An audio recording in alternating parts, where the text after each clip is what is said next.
అందరము లేచి ఆరాధనకు యోగ్యుడు అయినటువంటి స్తుతి స్తోత్రములకు అర్హుడు అయినటువంటి ఆయన పాదాలు పట్టుకుందాం. స్తోత్రములు నాయన, స్తోత్రములు. మా ఆధారము అయిన యేసు స్వామి మీకు స్తోత్రములు. మా ఆశ్రయపురము అయిన యేసయ్య మీకు స్తోత్రములు. మా దాగుచోటు, మా కేడెము, మా రక్షణ శృంగము అయిన యేసు మీకు స్తోత్రములు, మీకు స్తోత్రములు. తండ్రి తండ్రి, మిమ్మల్ని ఎలా ఆరాధించాలో ఆ విధమైన ఆరాధన మేము చేయనట్లు మీ పరిశుద్ధాత్మ సహాయము ద్వారా మేము అలా చేయనట్లు సహాయము చేయి తండ్రి. అయ్యా అయ్యా, దయచేసి నాయన మా ఆరాధన మీరు అంగీకరించుటకు మీకును మాకును మధ్య ఉన్న అవిధేయతలు, అతిక్రమాలు, దోషములు, పాపములను క్షమించు నాయన, క్షమించు యేసయ్యా. తండ్రి, మా నీతి సూర్యుడా, హృదయములను అంతరింద్రియాలను పరీక్షించే నీతిగల దేవా, మీ స్తోత్రాలు. మమ్మల్ని పరీక్షించు నాయన, పరిశోధించు నాయన. తండ్రి, నీవు మా దేవుడు, నీవు మా రాజు. మేము మీ వలన బ్రతుకుతున్నాం ప్రభు. ఈరోజు సజీవులుగా ఉండి మిమ్మల్ని ఆరాధిస్తున్నాము అంటే కేవలము మీ దయనయ్యా, మీ దయే. గత కాలం అంతటిలో సురక్షితమైన మీరు ఎక్కడి నీడలో మమ్మల్ని దాచావు. బయట భయానకరమైన పరిస్థితులు ఉన్నప్పటికీ ఏ కీడు, ఏ తొందరలు, ఏ గలిబిలి, ఏ విధమైన అపాయము మా దరి చేరకుండా కాపాడారు. మీకు స్తోత్రములు నాయన. గత కాలం అంతట్లో కూడా మీరు మాకు ఆరోగ్యం ఇచ్చి, ఆహారం ఇచ్చి, కట్టుకునే బట్టలనిచ్చి, వాడుకునే నీటిని, త్రాగే నీటినిచ్చి పోషించావు. మీకు స్తోత్రములు నాయన, మీకు స్తోత్రములు. పసిబిడ్డలు మొదలుకొని పెద్దవారి వరకు, వృద్ధుల్ని, స్త్రీ పురుషుల్ని, యవ్వన బిడ్డల్ని, మాకిచ్చిన వస్తు వాహనాలని కాపాడావు. మీ స్తోత్రాలు ప్రభా. అయ్యా, మా ప్రియులకు మీరు ఇచ్చినటువంటి పశువులు, గొర్రెల మందలు ప్రభ, వ్యవసాయ సంబంధమైన ఫలాలు అన్నిటినీ కాపాడావు ప్రభువా. స్తోత్రములయ్యా, స్తోత్రములు. మీరు మాకు చేసిన మేలులకు, ఉపకారములకు ఏమిచ్చినా మీ రుణము మేము తీర్చలేము ప్రభు. మనసారా మిమ్మల్ని స్తుతిస్తున్నాం, కొనియాడుతున్నాం, మిమ్మల్ని గణపరుస్తున్నాం. దీవించమని, ఈ చిన్న స్తుతి ఆరాధన అంగీకరించి ఆశీర్వదించమని యేసయ్య నామములో ప్రార్థించి కృతజ్ఞతాస్తుతులు చెల్లించి అడిగిని పొంది ఉన్నామని నమ్ముతున్నాము తండ్రి. ఆమేన్, ఆమేన్. కూర్చో.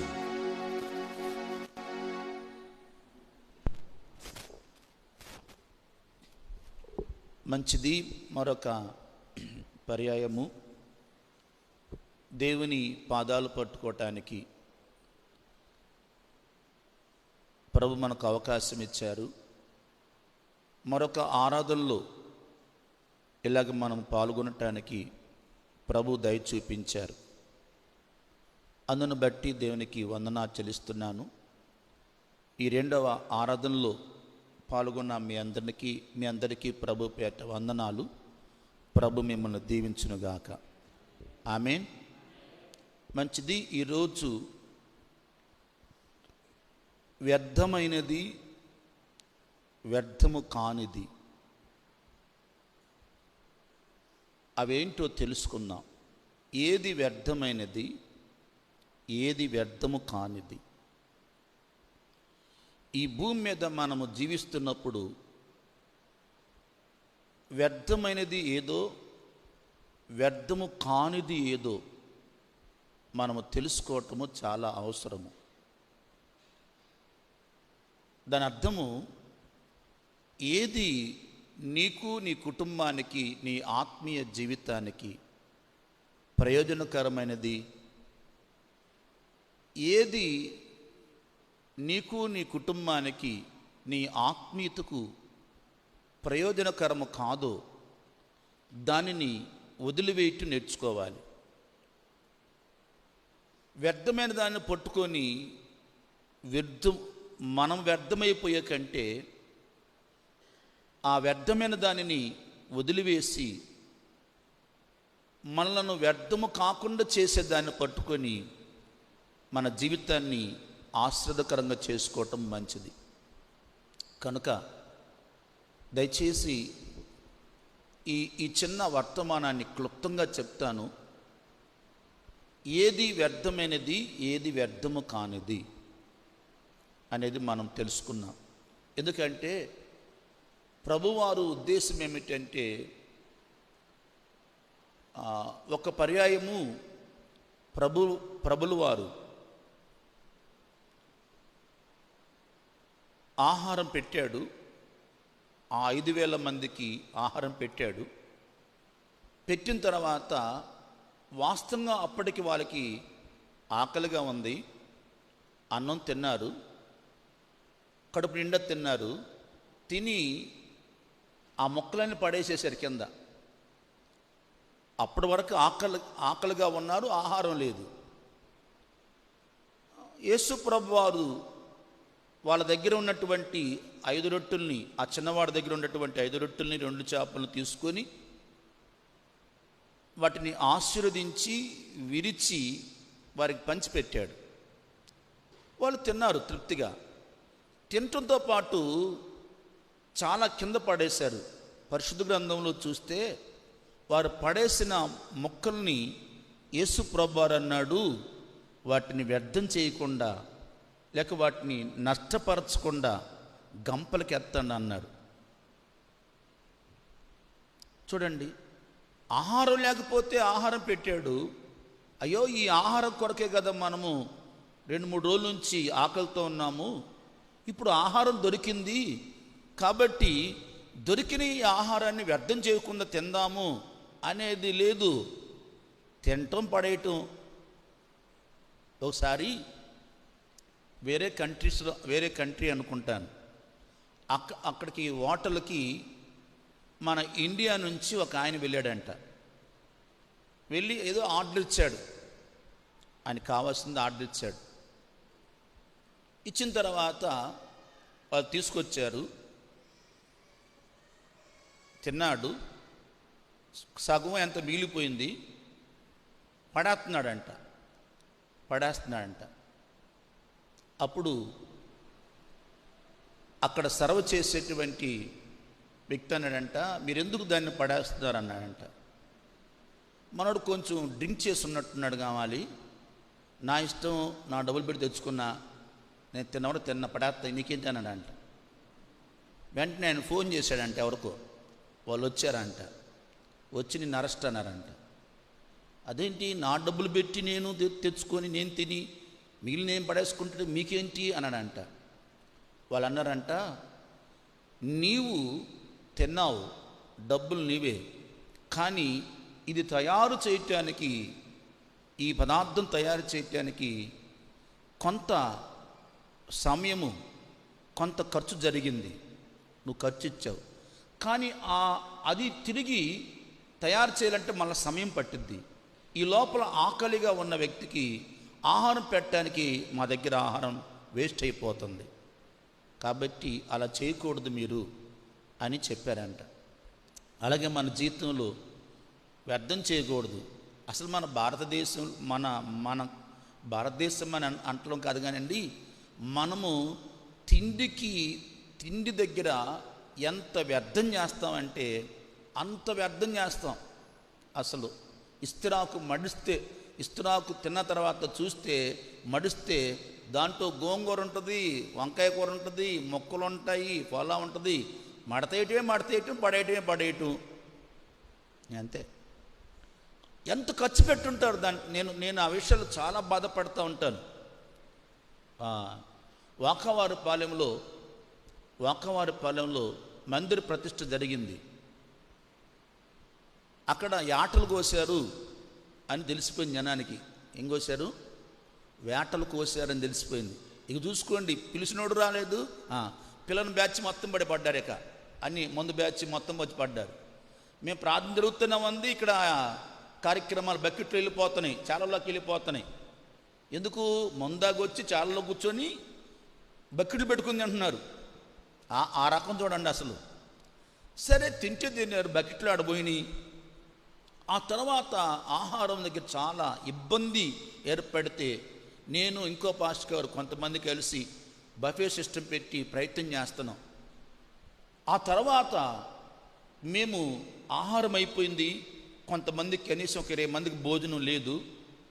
ఆ తర్వాత నడుచుకుంటూ ఇట్లా జరిగింది అనుకుంటూ వస్తుంటే ఆ ఆకులు మడతేసినటువంటి ఆకులు గాలికి లేస్తే ఆ ఆకుల్లో ఫలావు మొక్కలు మిగిలిపోయినాయండి. ఎంత బాధేసిందో. ఇంతంత అన్నము ఆకుల్లో పడిపోయి ఉంది. కేవలం వాళ్ళు ఎందుకు అన్నం వేయించుకున్నారంటే మటన్ కోసమే వేయించుకున్నారు అన్నం. మటన్ తిన్నారు కానీ అన్నం వదిలేసేసేసారు 1కి 2 సార్లు. కనుక బిడ్డలారా, ఎప్పుడు కూడా మనము వ్యర్థము చేయకూడదు. ఆమేన్. వ్యర్థము చేయకూడదు. వ్యర్థమైపోయే కొన్ని ఉంటాయి, కానీ కొన్ని వ్యర్థము చేయకూడదు. అది మనం అలవాటు చేసుకోవాలి. ఏది వ్యర్థమైనది, ఏది వ్యర్థము కానిది అనేది మనము ధ్యానం చేద్దాం. ఒకసారి ఇంకొక చిన్న విషయాన్ని చెప్తానే. వ్యర్థము చేస్తున్నాను, వ్యర్థమైపోతుంది అనే గ్రహింపు కూడా నీకు ఉండాలి. నేను వ్యర్థం చేస్తున్నాను, నేను వ్యర్థమైపోతున్నాను అంటే పాడైపోతున్నాను, అనవసరంగా నాకు ఇచ్చిన సమయాన్ని, ఆరోగ్యాన్ని, అవకాశాన్ని నేను జారవిడుచుకుంటున్నాను అనే గ్రహింపు కూడా నీకు ఉండాలి. బైబిల్లో యోబు గ్రంథంలో ఒక పక్షి ఉంటుంది, దాన్ని నిప్పుకోడి అంటారు. ఆ నిప్పుకోడికంట తన కష్టము వ్యర్థమైపోతుందన్న చింత లేదు అని వ్రాయబడింది. యోబు గ్రంథము 39వ అధ్యాయము 30వ వచనం అనుకుంటాను. యోబు గ్రంథము 39వ అధ్యాయము 30వ వచనము.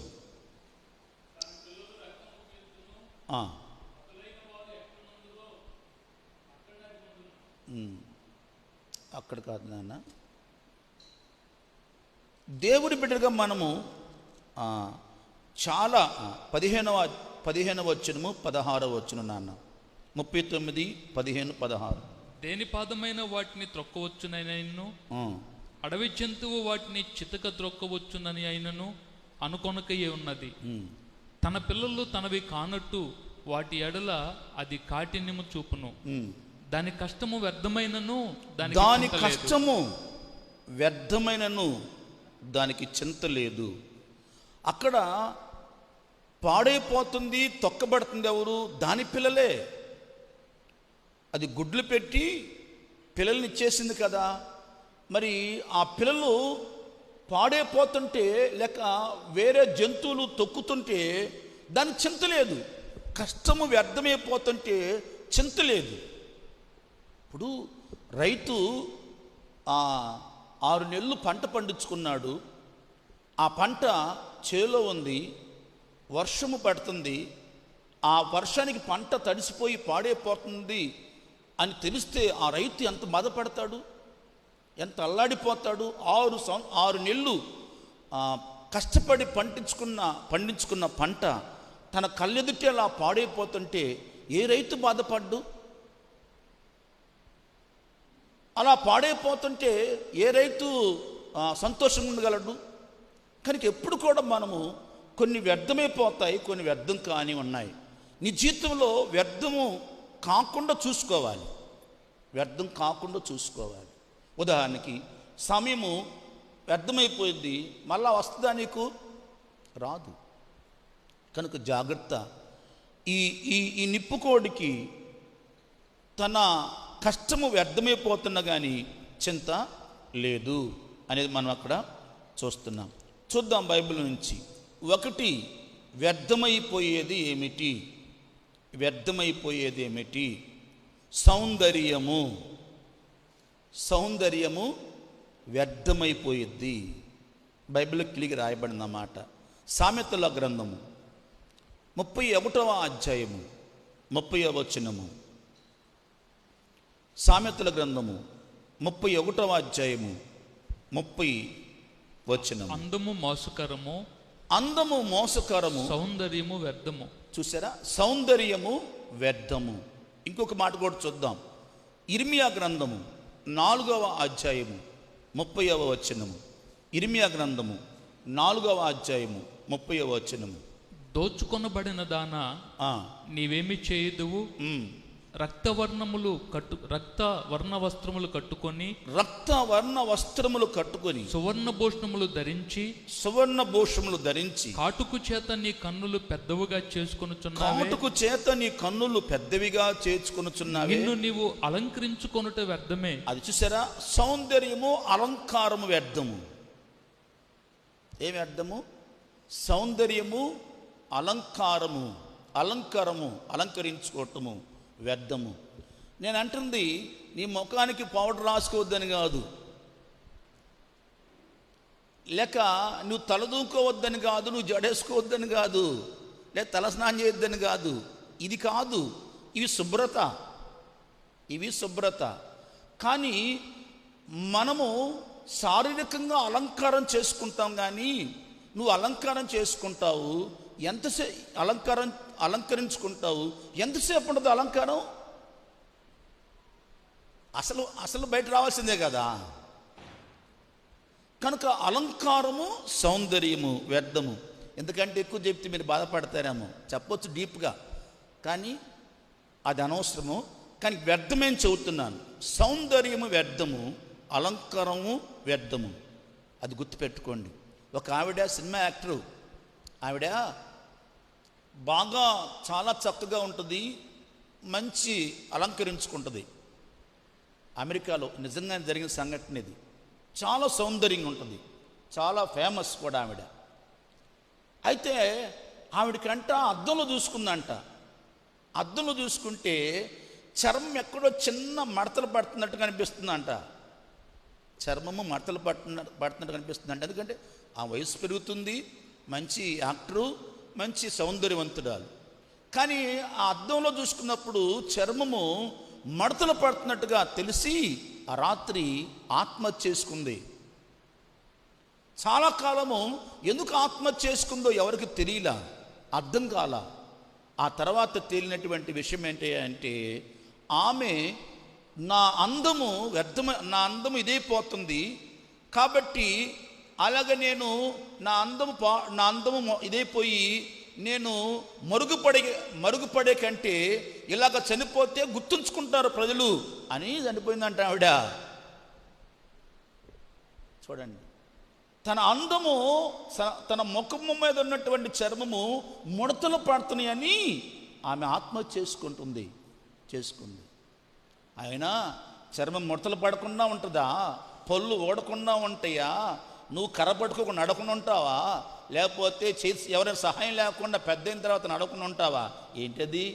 పెద్దవాళ్ళు అవుతాం మనం, పెద్దవాళ్ళు అవుతాను. నేను ఇంతేమంటానేంటి? ఒకప్పుడు నా మీసాలు మీరు నరుస్తాయి అని చెప్పేసి నేను అనుకున్నానంటే మీసాలు నరుస్తాయని నాకు తెలుసు. ఎందుకంటే వయసు కలిసే కొలది మీసాలు నరవుతాయి, తల నరిసిద్ది.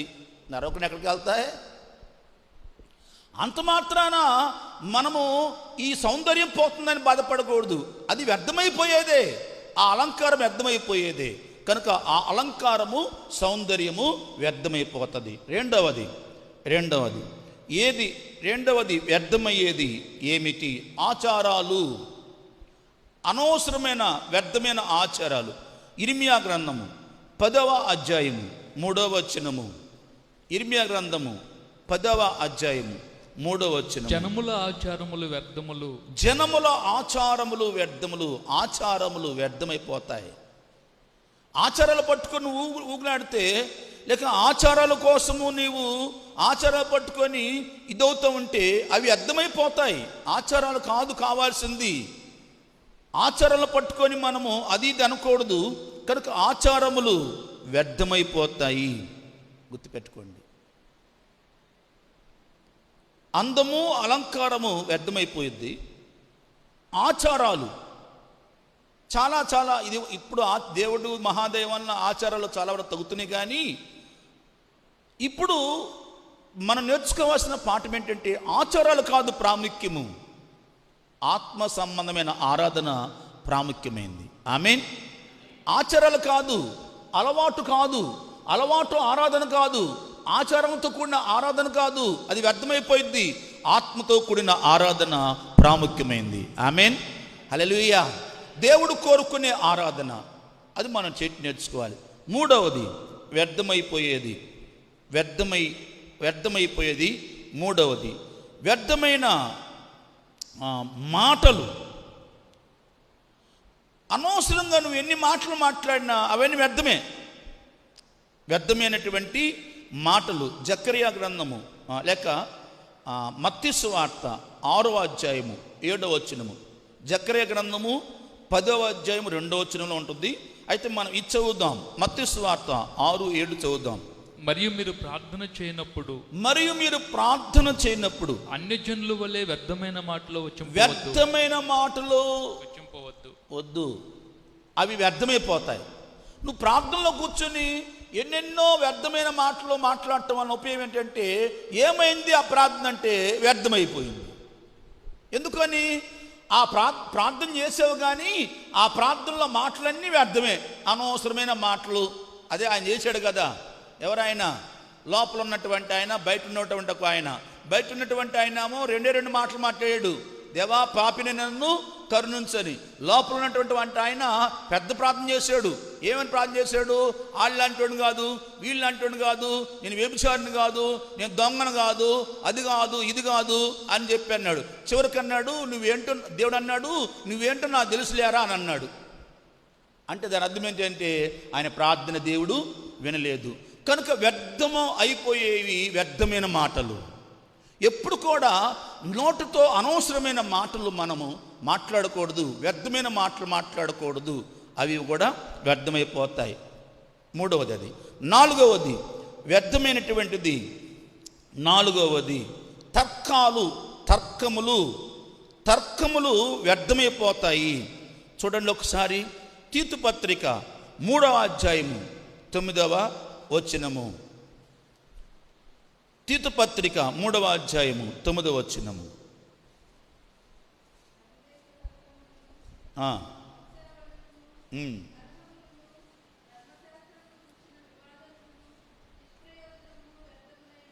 చూసారా? ఇవన్నీ వేస్ట్. ఏంటవి? వంశావళులు. మేము ఆ వంశము, మేము ఈ వంశము, మేము అది, మేము ఇది, మేము ఆడ నుంచి ఊడిపడ్డాము, మేము ఏడు నుంచి ఊడిపడ్డాము చెప్తారు కదా. కొంతమంది తల్లో నుంచి పుట్టారంట, కొంతమంది ఏమో ఇంకెక్కడి నుంచి పుట్టారు, మేము అది, మేము ఇది. ఇవన్నీ వేస్ట్, వ్యర్థం. ఇవన్నీ ఉండవు. దేవుడు మానవుల్ని అందరినీ ఏకరీతిగానే పుట్టించాడు. బైబిల్ చదువుతున్న సత్యము, వారు వివిధమైన తంత్రాలు కల్పించుకున్నారు అంతే. దేవుడు అందరినీ ఒకే రీతిగా పుట్టించాడు. అయితే మానవులు వివిధమైన తంత్రాలు కల్పించుకున్నారు. అయితే దేవుడు మానవుల్ని అందరినీ ఒకే విధముగా పుట్టించినప్పటికీ ఒకటి మాత్రం సత్యం ఏమిటంటే, దేవుడు ఆ వ్యక్తుల్ని ఆయా పని కోసం నియమించుకుంటాడు. ఆమేన్. కొందరిని పరిపాలకులుగా నియమించుకుంటాడు, కొంతమంది సేవకులుగా నియమించుకుంటాడు, కొంతమంది ఇంకొక, అంటే ఈ భూమి మీద ఈ వ్యవస్థ అంతా కూడా సక్రమంగా జరగటానికి దేవుడు ఆయా స్థానాల్లో ఆయా మనుషులు పెట్టి తన పనిని జరిగించుకుంటూ ఉంటాడు.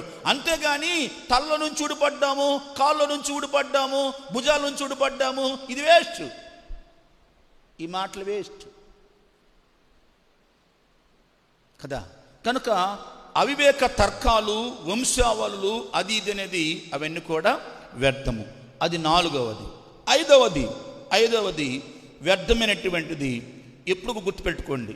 మరొక వ్యర్థమైనటువంటిది, మనము చేసే ఆరాధన వ్యర్థము కాకుండా చూసుకోవాలి. ఆమేన్. మనము చేసే ఆరాధన వ్యర్థము కాకుండా చూసుకోవాలి. అంటే నువ్వు చేసే ఆరాధన ఎప్పుడు వ్యర్థమైద్దో చెబుతున్నాను. అంటే నువ్వు చేసిన ఆరాధన వ్యర్థమైపోతుంది. ఎప్పుడు వ్యర్థమైద్ది? యెషయా గ్రంథము 29వ అధ్యాయము 13వ వచనము, మత్తయి సువార్త 15వ అధ్యాయము 9వ వచనం చదువుదాం.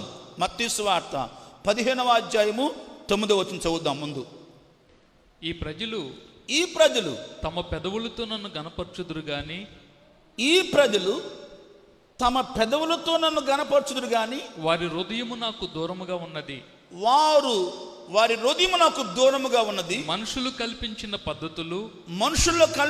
పద్ధతులు దైవోపదేశములని బోధించుచు వారు నన్ను వ్యర్థముగా ఆరాధించున్నారు. అంటే ఆరాధన ఏమైపోయింది? వ్యర్థమైపోయింది. ఎందుకు వ్యర్థమైపోయింది? అక్కడ దేవుణ్ణి ఆరాధించాల్సిన రీతిలో ఆరాధించట్లేదు. కేవలము పెదవులతో ఆరాధిస్తే ఆ ఆరాధన వ్యర్థము. కనుక దేవుని సన్నిధికి వచ్చిన నువ్వు దేవుణ్ణి ఆరాధిస్తున్నావే, ఈ ఆరాధన, దేవుని నీవు చేసే ఆరాధన వ్యర్థం కాకూడదు. అది నీకు ప్రయోజనకరంగా మారాలి. ఆమేన్. అది నీ కుటుంబానికి దీవెనకరంగా మారాలి. కనుక దేవుణ్ణి ఎప్పుడైనా ఆరాధించేటప్పుడు, దేవుణ్ణి ఆరాధించడానికి వచ్చినప్పుడు, దేవా నా ఆరాధన, దేవా నేను చేసే ఈ ఆరాధన నీ దృష్టికి అంగీకారమగునుగాక అన్నట్లుగా ఉండాలి. భక్తుడైనటువంటి దావీదు అంటాడు, దేవా నీ దృష్టికి నా నోటి మాటలు, నా హృదయ ధ్యానము నీ దృష్టికి అంగీకారమగునుగాక. ఆమేన్. నా నోటి మాటలు, నా హృదయ ధ్యానము, నేను చేసే ఈ ఆరాధన నీ దృష్టికి అంగీకారమగునుగాక. ఆమేన్. మనం చేసే ఆరాధన దేవునికి అంగీకారం అవ్వాలి, వ్యర్థము కాకూడదు. హల్లెలూయా. నిజంగా మనకి దేవుడు చక్కగా ఆరాధన చేసుకునే అవకాశం ఇచ్చాడు. దేవుడు ఆరాధనలో కూర్చునే అవకాశం ఇచ్చాడు. దేవుడు నీకు నోరిచ్చాడు పాడటానికి. దేవుడు నీకు చేతులు ఇచ్చాడు చప్పలు కొట్టడానికి. దేవుడు నీకు మంచి క్షేమాన్ని ఇచ్చాడు దేవుణ్ణి ఆరాధించడానికి. నా ప్రాణమా యెహోవాను సన్నుతించుము, నా అంతరంగమున్న సమస్తమా ఆయన పరిశుద్ధ నామాన్ని సన్నుతించుము. నా ప్రాణమా యెహోవాను సన్నుతించుము, ఆయన చేసిన ఉపకారములో దేనిని మరవకు. ఆమేన్. ప్రాణముతో అంటున్నాడు, ఓ ప్రాణమా దేవుణ్ణి స్తుతించు, దేవుణ్ణి గణపరచు, దేవుణ్ణి ఆరాధించు. కారణము ఆయన నీకు క్షేమాన్ని ఇచ్చాడు. ఆమేన్. ఈ భయంకరమైన పరిస్థితుల్లో, ఈ భయంకరమైనటువంటి ఇబ్బందికరమైన పరిస్థితుల్లో కూడా ఆ మహాదేవుడు తన మహా కనికరము చేత, తన మహా జాలి చేత ఆరాధన చేసుకునే భాగ్యాన్ని నీకు నాకు ఇచ్చాడు. ఆత్మతో సత్యముతో ఆరాధిద్దాం ఆయన్ని. ఆమేన్. అది ఒకవేళ నువ్వు అలా చేయకపోతే నీకు కూడా ఇంటి మార్క్ పడుద్ది, నీకు కూడా ముద్ర పడుద్ది, ఇంటి మార్క్. వీళ్ళకి ఆరాధన చేసుకునే అవకాశం ఇచ్చినా వ్యర్థంగా ఆరాధిస్తున్నారు కాబట్టి వేస్ట్. ఇలాంటి ఆరాధన నాకు ఇష్టంగా లేదు, అంగీకారంగా లేదు కాబట్టి స్టాప్ అనేస్తాడు. ఇలాంటి ఆరాధన చేసిన ఒకటే చేయపోయి ఒకటి అనుకున్నప్పుడు స్టాప్ అంటాడు, ఇంటి పెడతాడు. అలాగని నేను ఆయా స్థలాల్లో ఆరాధన చేసుకునే అవకాశం లేకుండా ఉన్నటువంటి వారిని విమర్శించడం కాదు. నేను చెబుతున్న ఆత్మీయ సత్యం ఏంటంటే, నీవు చేసే ఆరాధన అది వ్యర్థమైతే ఒక దినాన నీవే వ్యర్థమైపోతావు. కనుక మనం చేసే ఆరాధన దేవునికి ఇష్టంగా ఉండాలి. ఆమేన్.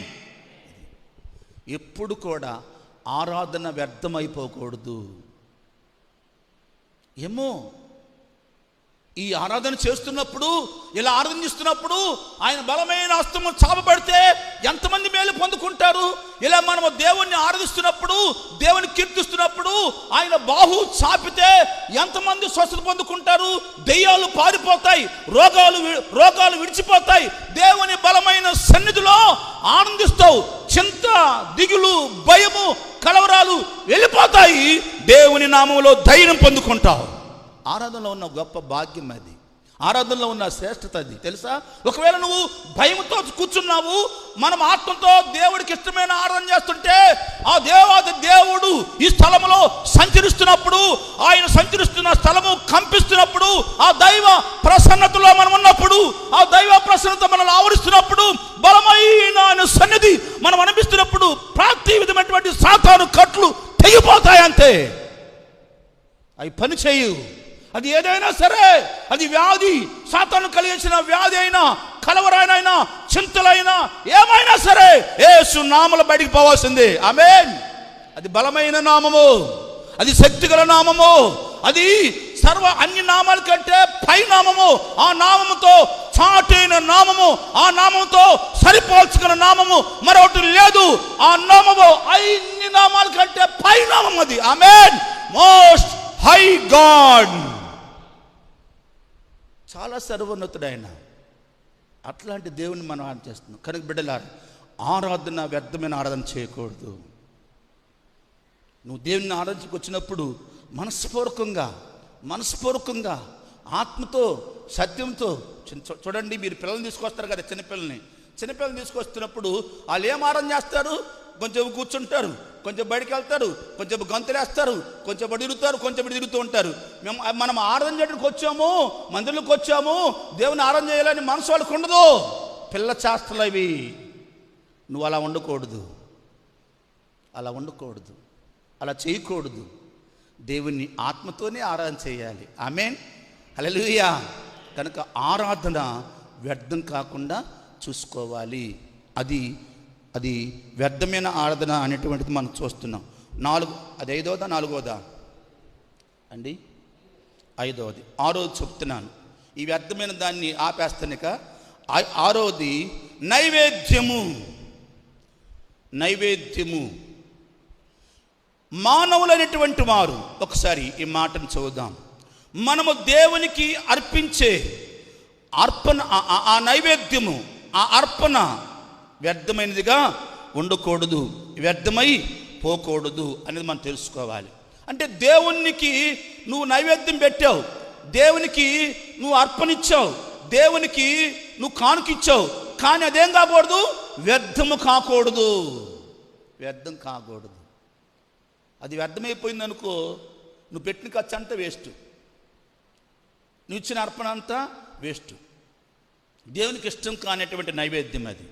యెరోబాము బలిపీఠ మీద ఎక్కాడు, దేవునికి బలిపీఠ మీద ఎక్కి ఆయన ఏదో చేద్దాం అనుకున్నాడు. ఇంతలో దైవజనుడు వచ్చి, బలిపీఠమా నీ మీద ఉన్నటువంటి బుగ్గి ఉలిగిపోయింది, బలిపీఠం బద్దలైపోతుందని చెప్పాడు. అంతే. బలిపీఠం కట్టాడు, నైవేద్యం పెట్టాడు, ఆయన ఎక్కాడు బలి అర్పిద్దామని. దైవజనుడు వచ్చి ఓ బలిపీఠమా బద్దలైపోతావు అన్నాడు. అంతే, వ్యర్థమైపోయింది. అంతే, బుగ్గి ఒలిగిపోయింది. కనుక మనము చేసే ఆ నైవేద్యము కూడా దేవునికి ఇష్టంగా ఉండాలి, వ్యర్థం కాకూడదు అనేది మనం అలవాటు చేసుకోవాలి. కనుక బిడ్డలారా, ఇవన్నీ వ్యర్థమైపోయాయి. ఇంకా అవన్నీ లేండి, చెత్త చెదారం అంతా, అవి కాదు. నేను 3 చెప్తాను, వ్యర్థము కానిది ఏదో చెప్తా. ఇది మీకు ప్రాముఖ్యంగా నిలుచుకోండి. వ్యర్థము కానిది ఏది వ్యర్థము కానిదో దాని మీద దృష్టి పెట్టాలి. ఏది వ్యర్థము కాదో దానిని మనం వెంబడించాలి. ఇంకొక విషయం చెప్పనా, యాకోబు పత్రిక 1వ అధ్యాయం చివరికి వచ్చిన అనుకుంటాను, వ్యర్థమైన భక్తి అనే మాట ఉపయోగిస్తాడు చూడండి అన్న. 26వ వచనం, ఎవడైనను నోటికి కళ్ళం పెట్టుకొనక తన హృదయమును మోసపరుచుకొనుచు భక్తి గలవాడనని అనుకునే వాని భక్తి వ్యర్థమే. వాడి భక్తి వ్యర్థమే. భక్తి చేస్తున్నాడు కానీ ఏమి లేదు. ఏమ్మా, భక్తి చేస్తున్నాడు కానీ ఏమి లేదు, నోటికి ఏమీ లేదు. అక్కడ రాయబడింది కదా, అదే చదవండి. భక్తి చేస్తున్నాడు కానీ నోటికి ఏమీ లేదు, కళ్ళెము లేదు. అంతేనా?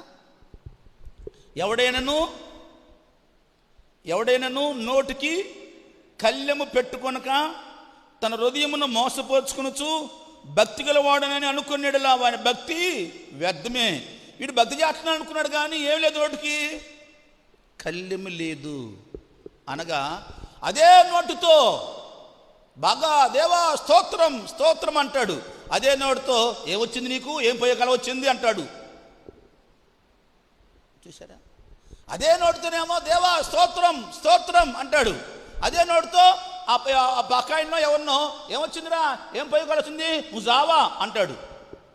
కొంతమంది భలే మాట్లాడతాడు, నిన్ను అద్దిన్నా ఇద్దిన్నా అంటారు. కొంతమంది అది తిన్నా ఇది తిన్నా ఆ మాటలు ఎందుకులే నేను అంటాడమ్మ. ఒరే నిన్ను అద్దినా ఇద్దినా అంటాడు. మరి ఈయన ఎవరు తినాలో? నోటితో మాటలు ఏమండి, తోటి మనిషిని పట్టుకొని నిన్ను అద్దినా ఇద్దినా అంటారా? తప్పు కదా. కాబట్టి దేని బిడ్డలారా, ఈ యొక్క మధ్యాహ్న కాలం ఈ ఉదయకాలం మందు మనం చేసే భక్తి వ్యర్థం కాకుండా చూసుకోవాలి. ఆమె భక్తి వ్యర్థము. నోటి కళ్ళము లేకుండా నోటికి వచ్చినట్టుగా మాట్లాడుతూ నువ్వు భక్తి చేస్తున్నావు అనుకుంటే అది కూడా వ్యర్థమని చెప్పాడు. కనుక బిడ్డలారా, ఇవన్నీ వ్యర్థమయ్యాయి, వ్యర్థం కాకుండా చూసుకోవాలి. ఇప్పుడు మనము వ్యర్థము కానిది ఏది, వ్యర్థము కానిదేది, శ్రేష్టమైనది చూడండి. 1 కొరింథీ పత్రిక 15వ అధ్యాయము, 1 కొరింథీ పత్రిక 15వ అధ్యాయము, ఏది వ్యర్థము కాదు, 15వ అధ్యాయము. అద్భుతమైన మాట, 57వ వచనము, 57, 58. అయినను మన ప్రభు అయిన యేసుక్రీస్తు మూలముగా మనకు జయము అనుగ్రహించిన దేవునికి స్తోత్రము కలుగును గాక. కాగా నా ప్రియ సహోదరులారా, మీ ప్రయాస ప్రభునందు వ్యర్థము కాదు అని ఎరిగి, మీ ప్రయాస దేవునిలో నువ్వు పడే ప్రయాస వ్యర్థము కాదు. వ్యర్థము కానిది ఏదంటే నువ్వు దేవునిలో పడుతున్నవే ప్రయాస, దేవుని కొరకు పడుతున్నవే ప్రయాస, దేవుని రాజ్య వ్యాప్తి నిమిత్తము పడుతున్నవే ప్రయాస, దేవుని నామములో దేవుని మహిమార్థమైన కార్యాల కోసము పడుతున్నవే ప్రయాస, అది వ్యర్థము కాదు. ఆమేన్. మనము దేవునిలో ఏది దేవుని రాజ్య వ్యాప్తి నిమిత్తము దేవుని మహిమ కొరకు ఏ విధముగా ప్రయాస పడతామో ఆ ప్రయాస వ్యర్థము కాదు. ఎందుకు వ్యర్థం కాదంటే ఈ ప్రయాసకి పరలోకములో కౌంట్ ఉంది. ఆమేన్, హల్లెలూయా. నీకోసమేమో చాలా ప్రయాస పడతావు, నీకోసమేమో ఎంతో ప్రయాస పెడతావు, అసలు ఒళ్ళంతా ఓనం చేసుకుంటావు, కానీ దేవుని రాజ్య వ్యాప్తి నిమిత్తము చిన్న పని కూడా చేయవు నువ్వు. తెలుసా, కొంతమంది వారి పని కోసము వారి సొంత పనుల కోసము ఎంత ప్రయాసపడతారో, ఎంత కష్టపడతారో, వాళ్ళంతా ఓనం చేసుకుంటారు. అదే దేవుని పనిలో లేక దేవుని రాజ్య వ్యాప్తి నిమిత్తము కనీసము ఈ పుల్ల తీసి ఈ పుల్లటి పెట్టరు. నీ ప్రయాస అది వ్యర్థమైపోయింది, ఇది వ్యర్థం కాదు. ఒక రోజున నీవు అంతా ఒళ్ళంతా ఓనం చేసుకొని సంపాదించావే ఆ కొడుకులే ఆ కూతుర్లే ఒక రోజున నిన్ను చూడటానికి సి అనుకుంటా ఉంటారు, కష్టంగా అనిపిస్తానికి. అయితే ఈ పనిలో ప్రయాసపడ్డావే, ఆ ప్రయాసం చూసిన దేవుడు ఒకరోజు నిన్ను తన చేతులతో ఎత్తి పట్టుకుంటాడు, క్షేమంగా చూసుకుంటాడు. ముదిమి వచ్చే వరకు నిన్ను ఎత్తుకున్నవాడును నేనే, తల నెరిసే వరకు నిన్ను ఎత్తుకొని వాడును నేనే. ఎస్, దేవుని పనిలో నువ్వెంత ప్రయాస పెడతావో అది వ్యర్థం కాదు. ఆ ప్రయాసను చూస్తున్న దేవుడు ఒక రోజున నీకు నీ జీవితంలో ఇబ్బందికరమైన పరిస్థితి వచ్చినప్పుడు, ఈ నా బిడ్డ, ఈ నా కుమారుడు, ఈ నా కుమార్తె నా పరిచర్యలో నా రాజ్య వ్యాప్తి నిమిత్తము ఎంతో ప్రయాసపడ్డారు అని ఆ దినమున ప్రయాసలో కష్టములో ఉన్న నిన్ను తన చేతులతో ఎత్తి పట్టుకుంటాడని వాక్యం చెప్పింది. ముదిమి వచ్చు వరకు నిన్నెత్తుకుని వాడని నేనే. ఆమేన్, హల్లెలూయా. ఇది నేర్చుకోవాలి బిడ్డలారా. ఈ ప్రయాస వ్యర్థం కాదు. అందుకనే ఆయా దేశాలు విడిచిపెట్టి, అందుకనే వారికి ఉన్నటువంటి సుఖ క్షేమకరమైన పరిస్థితులను విడిచిపెట్టి, ఏమాత్రము సౌకర్యం లేని, ఏమాత్రము ప్రయాణానికి కూడా సౌకర్యం లేనటువంటి ఆ దినాల్లో ఆ సుఖవంతమైనటువంటి జీవితాన్ని విడిచిపెట్టి భారతదేశం వచ్చి దేవుని కొరకు మిషనరీ పరిచర్య చేసి అనేక గ్రామాల్లో, అనేక పట్టణాల్లో ఆయన రాజ్య వ్యాప్తి చేశారు మహానుభావులు. ఆమేన్. ఈ రోజున నీవు నేను అన్ని ఉన్నా కానీ సేవ చేయలేకపోతున్నాము. వారైతే ఏమీ లేని కాలంలో సేవ చేశారు. ఏమీ లేని కాలంలో కరెంటు లేదు, ఫ్యాన్ లేవు, ట్రావెలింగ్ లేదు. అలాంటి దినాల్లో కూడా మహాభోగాల్ని, బేర్ కాంపౌండ్ అని ఉంది చీరాల్లో. బేర్ అనేటువంటి ఆవిడ దొర, ఆమె ఒక స్త్రీ. ఆ బేర్ కాంపౌండ్, ఆమె ఒకే ఒక కూతురు, చాలా ఆస్తిపరులు. వాళ్ళ నాన్న చాలా ఆస్తిపరుడు, ఆమె డాక్టర్. ఆమె భారతదేశానికి వస్తుంటే వాళ్ళ నాన్న అమ్మన్నారు, అమ్మాయి ఎందుకమ్మా ఆ దేశానికి వెళ్ళేది? ఆ దేశం భయంకరమైనటువంటి వెనుకబడిన దేశము. ఆ దేశం వెళ్తావా? ఏం తక్కువైంది నీకు ఇక్కడ? ఒకటే కూతురువి, ఈ ఆస్తి అంతా ఎవరికి ఇవ్వాలంటే ఆ మంది. ఈ ఆస్తి కంటే కూడా నా దేవుని పని గొప్పది. ఈ ఆస్తి కంటే కూడా నా దేవుని రాజ్య వ్యాప్తి గొప్పది. ఈ ఆస్తి కంటే కూడా నశించిపోతున్న ప్రజలు ముఖ్యము అని భారతదేశానికి వచ్చి వివాహం చేసుకోకుండా తన జీవితాన్ని ధారపోసింది ఆ స్త్రీ. తెలుసా? ఏం చేస్తున్నావు నువ్వు? ఏం ప్రయాసపడుతున్నావు నువ్వు? దేవుని రాజ్య వ్యాప్తి కొరకు ఏం ప్రయాసపడుతున్నావు? కనీసము 1 గంట మోకరించి ప్రార్థించలేవే? కనీసము అరగంట మోకరించి ప్రార్థించలేవే? కనీసము 10 నిమిషాలు కూడా ప్రార్థించలేవే? నువ్వు కూడా ఒక ప్రయాసపడుతున్నావా? ఆలోచించాయి. ఈ మధ్యాహ్న కాలం మందు సూటిగా మీతో మాట్లాడుతున్నాను. ఏ ప్రయాస వ్యర్థము కదంటే ప్రభువునందు మీ ప్రయాస వ్యర్థము కాదు కనుక స్థిరముగా ప్రభు పరిచర్యలో నడిచిపోండి. ఆమేన్. ఒక దినాన ఇప్పుడు అపోస్తలుడు స్టెఫెను గారు భూమి మీద రాళ్ళతో కొట్టిబడి చంపుతూ ఉంటే పరలోకమందు తండ్రి కుడి పార్శ్వమున కూర్చున్నటువంటి ఆ తండ్రి ఆ కుమారుడైనటువంటి యేసు ప్రభువు లేచి నిలబడ్డాడు. కారణము భూలోకములో నా నిమిత్తము రాళ్లతో కొట్టబడుతున్నాడు. ఎంత గౌరవమో చూడండి. సింహాసనం మీద కూర్చున్నటువంటి ఆ దేవదేవుడు, నిరంతరము సింహాసనాసనుడైనటువంటి ఆ దేవుడు, ధవల సింహాసనం మీద ఆసీనుడైనటువంటి ఆ దేవుడు లేచి నిలబడ్డాడు. భూమి మీద తన కొరకు తన వాక్యము నిమిత్తము చంపబడుతున్న ఒక వ్యక్తిని చూసి. అదండి హానర్. నువ్వు పరలోకంకి వెళ్తున్నప్పుడు నా కుమార్తె, నా కుమారుడా, భూలోకములు నా కోసము ఇంత ప్రయాసపడ్డావు, రాని లేచి నిన్ను ఆహ్వానించగలడా? లేచి నిన్ను ఆహ్వానించగలడా దేవుడు?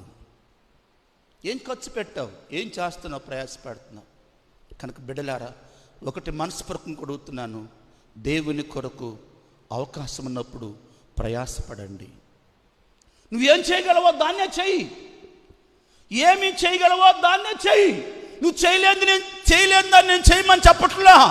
దేవుని కొరకు, దేవుని రాజ్య వ్యాప్తి నిమిత్తము నీకు దేవుడిచ్చిన ఆరోగ్యకరమైన కాలంలోనే, దేవుడికి ఇచ్చిన క్షేమ కాలంలోనే పని చేయి.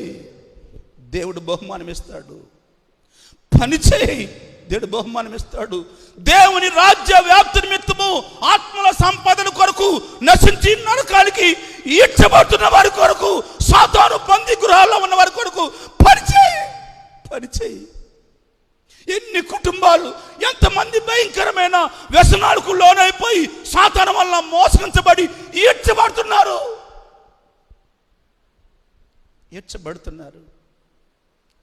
నీకున్న భారము, నీ మోకాళ్ళు ఉన్నప్పుడు నీ కళ్ళ నుండి ఆ దారులు కారుతున్నాయా?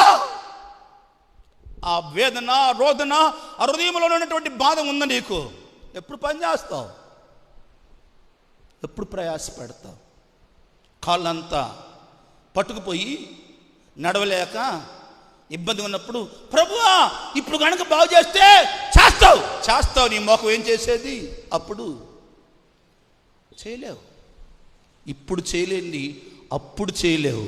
ఇప్పుడు చేస్తే అప్పుడు చేస్తావు. కాళ్ళు ఉన్నా లేకపోయినా చేస్తావు, బలం ఉన్నా లేకపోయినా చేస్తావు, చేయటానికి శక్తి లేకపోయినా చేస్తావు. ఎందుకు తెలుసా? ఈ భారము అప్పుడు కూడా ఉంటుంది. ఆమేన్. గుర్తుపెట్టుకో. కనుక ఈ మధ్యాహ్న కాలం మందు ప్రభువునందు ప్రయాస వ్యర్థం కాదు. ఇది గుర్తుపెట్టుకోండి బాగా. దేవుని కొరకు నువ్వేం ప్రయాసపడినా దేవుడు లెక్కలో చేరుస్తాడు, బహుమానం ఇస్తాడు. తద్వారా అనేకులకు మేలుకరంగా నిన్ను చేసుకుంటాడు. దేని బిడ్డలారా, మిమ్మల్ని నేనేదో బాధ పెట్టాలని కాదు, కానీ అవకాశం ఉన్నప్పుడే మనం పని చేయాలి. పాడటానికి అవకాశం ఉన్నప్పుడే పాడు, ప్రార్థించడానికి అవకాశం ఉన్నప్పుడే ప్రార్థన చేయి, చేతుల్లో బలం ఉన్నప్పుడే చేయి. బలం ఉడిగిపోయిన తర్వాత, ఇదివరకు మేము చిన్నప్పుడుగా ఉన్నప్పుడు ఒక డ్యాన్స్ ఆవిడ ఉండేది, మహా పేరు ఆవిడ. ఈ ఏరియాలో చిలకలపేట వాళ్ళది, చిలకలపేట నర్సరాపేట అనుకుంటా. మహా పేరు ఆవిడ. అక్క చెల్లెలు ఇద్దరు. అసలు వాళ్ళు వస్తున్నారంటేనే ఆ జనం ఎగబడేవాళ్ళు. వాళ్ళు నోటి పాడుతూ డ్యాన్స్ చేస్తారన్నమాట వాళ్ళు. మరి ఎట్లా జరిగిందో ఏం తెలియదు, మనకు తెలియదు, కానీ ఆమె ప్రభువుని నమ్ముకుంది. మరి ఏమైందో తెలియదు ఆవిడ. అసలు ఆ దినాల్లోనే వాళ్ళు లైట్లు పెట్టి రంగురంగుల కర్రలతో కలర్స్తో డ్యాన్స్లు వేసేవాళ్ళు పాపం. మరి ఏం జరిగిందో తెలియదు, ఎలా జరిగిందో తెలియదు. ఆమె ప్రభువుని నమ్ముకుంది. ప్రభువుని నమ్ముకున్న తర్వాత పాట రాసింది. ఏమిటి ఆ పాట తెలుసా? నాకు బలమున్నంత కాలము నేను నిన్ను వెంబడించలేదయ్యా,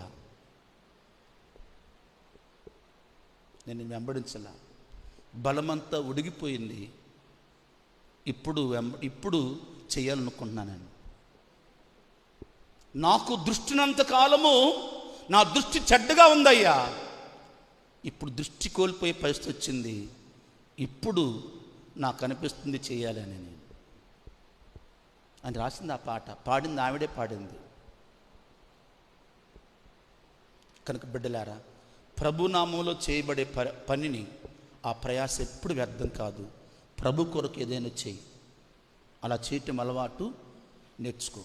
రెండవది, వ్యర్థం కానిది, ప్రభు నామం పేరట నువ్వు చేసే పనులు, క్రియలు, మంచి క్రియలు. ఎవరికైనా ప్రభు పేట గుప్పెడు అన్నం పెట్టావా,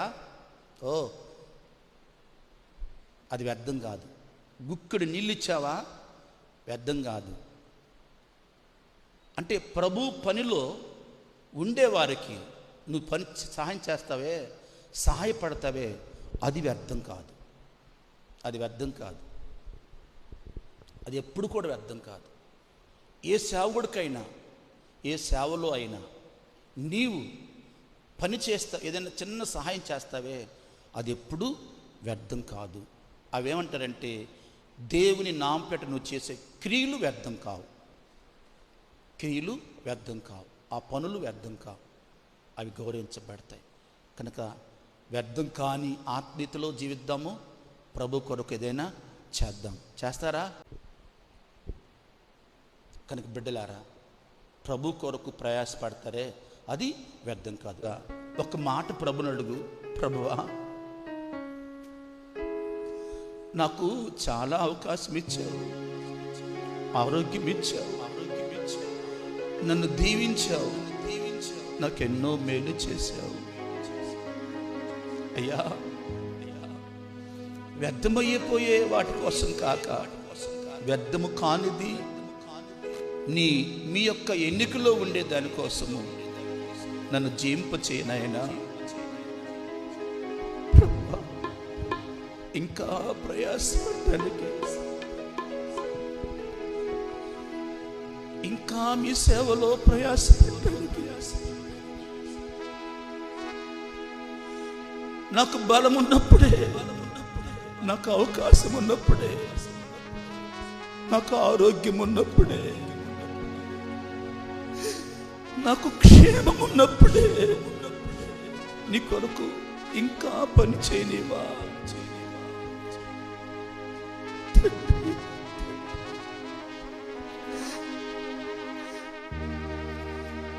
ఇంకా పని చేయనివా, ఇంకా నాకు పని అప్పగించయ్యా,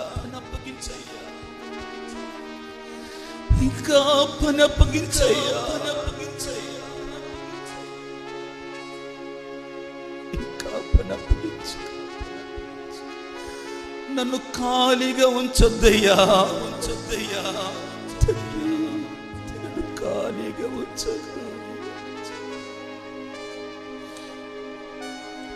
ఖాళీగా ఉంటే ప్రయోజనం లేదు కదయ్యా.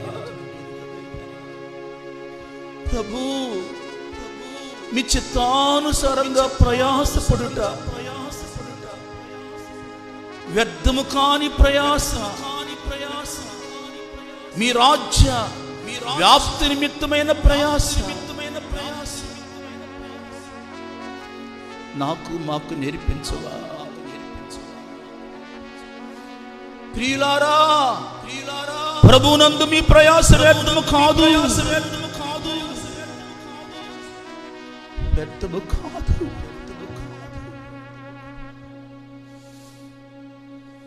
వ్యర్థం కాదు. సంగమా, ప్రభు పేట మీకు తెలియచేస్తున్నారు. కాలం మారిపోతుంది, పరిస్థితులు చాలా వేగవంతముగా మారిపోతున్నాయి. ఇంకెప్పుడు ప్రయాసపడతావు? వాస్తవంగా రేపేమి సంభవించిందో మనకు తెలియదు.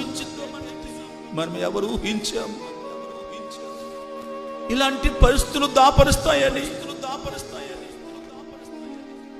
లక్షల కొలది ప్రజలు రాలిపోతారని ఎప్పుడు ఊహించాము?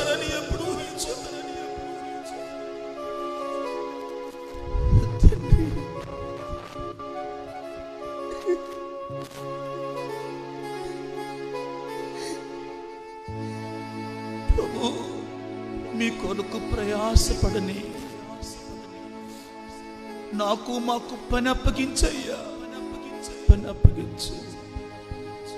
కొద్ది నిమిషాలు ప్రభువా, మీ సంఘక్షేమం కొరకు నా వంతుగా నేనేం పని చేయాలో చెప్పవా.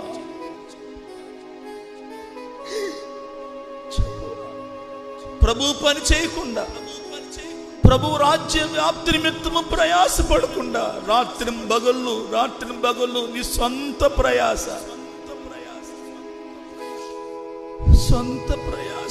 ఒకటే పరుగు, ఒకటే ప్రయాస, ఒకటే పని, రెస్ట్ లేదు. అవన్నీ వ్యర్థం. తండ్రి, ఈ భూలోకములో మీరు మాకిచ్చిన కాలము, మీరు మాకిచ్చిన అవకాశాన్ని వ్యర్థం చేసుకోకుండా ప్రతిరోజు మీ చిత్తానుసారంగా వ్యర్థము కాని ప్రయాస మాకు దయచేయనాయన. ప్రభువా,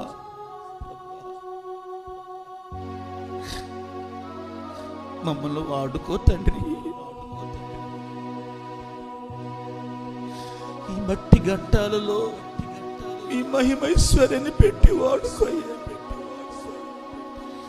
ప్రపంచానికే ఆశ్చర్యకరంగా మమ్మల్ని చేయవా. యేసయ్యా, మమ్మల్ని మీరు అలా చేయగలరు నాయనా, అది మీకు ఒక్కరికే సాధ్యం. మా అందరినీ మీ పనిలో వాడుకున్నాయి. యజమానుడైన యేసు కనికరపడండి. వాస్తవంగా మేము భూలోకములో మా కొరకు ఎంతో ఎంతో ప్రయాసపడుతున్నాం, ఎన్నెన్నో, కానీ వ్యర్థమైపోతాయి అన్నీ. కనుక తండ్రి, మీ చిత్తానుసారంగా మేమందరము మీరు మాకిచ్చిన సమయము కొలది, ఆరోగ్యం కొలది, అవకాశము కొలది మీ పనిలో ప్రయాసపడే ఆత్మీయత మాకు దయచేయండి.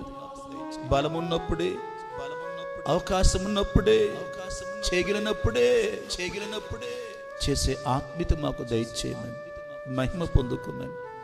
ఇప్పటికే ఈ పనిలో, ఈ ప్రయాసలో, మీ యొక్క సేవలో అనేక మంది బిడ్డలు సహకరిస్తున్నారు, బాగా ప్రార్థన చేస్తున్నారు, పనుల్లో సహకరిస్తున్నారు. నాయన నిండు మనసుతో వారిని దీవిస్తున్నాను. ప్రభు ఆశీర్వదించమని, అభివృద్ధి పొందించమని యేసు నామములో ప్రార్థిస్తున్నాము తండ్రి.